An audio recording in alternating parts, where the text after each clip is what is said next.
решил сделать плиту вот под камин. Конечно, мечтаем о печи камин. Ну, изначально, чтобы уже было куда ставить, решил залить. Также решил утеплить все-таки. Да, так есть у меня гидроизоляция. Вот, гидроизоляцию разложил. Я подготавливаю, короче, сейчас буду пеноплекс раскладывать. Вот, все подзапенил, короче, выровнял.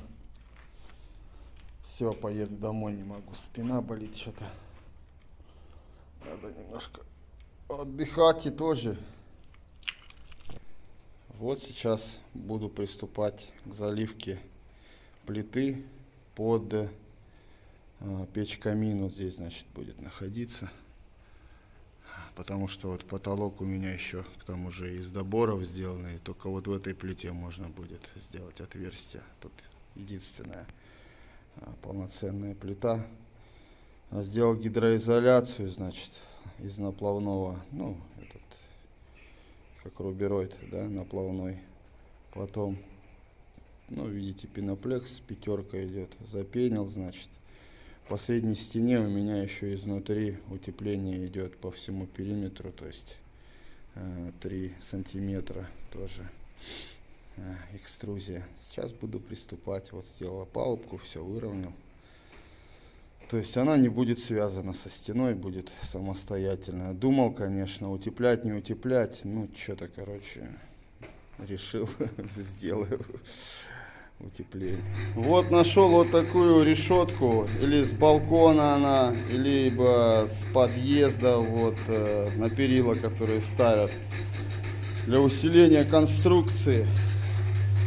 Все, подставил ее, она прям вообще сказочно подходит. Так что продолжаем заливать.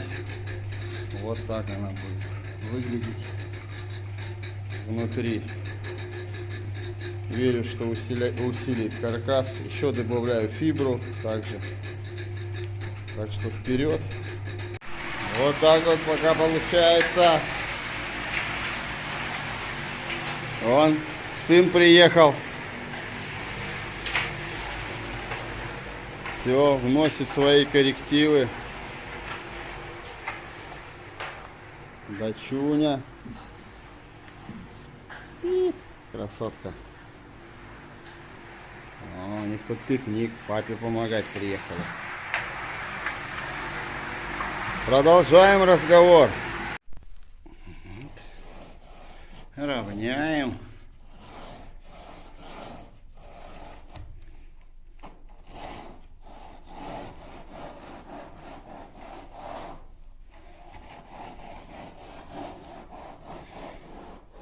Вот, закончили заливать.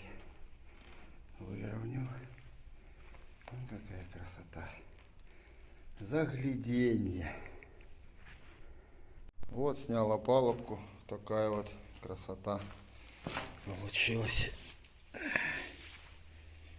Ну, понятно, здесь все гидроизолировал.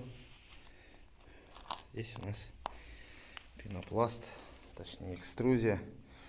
Все, завтра буду уже черновую стяжку заливать.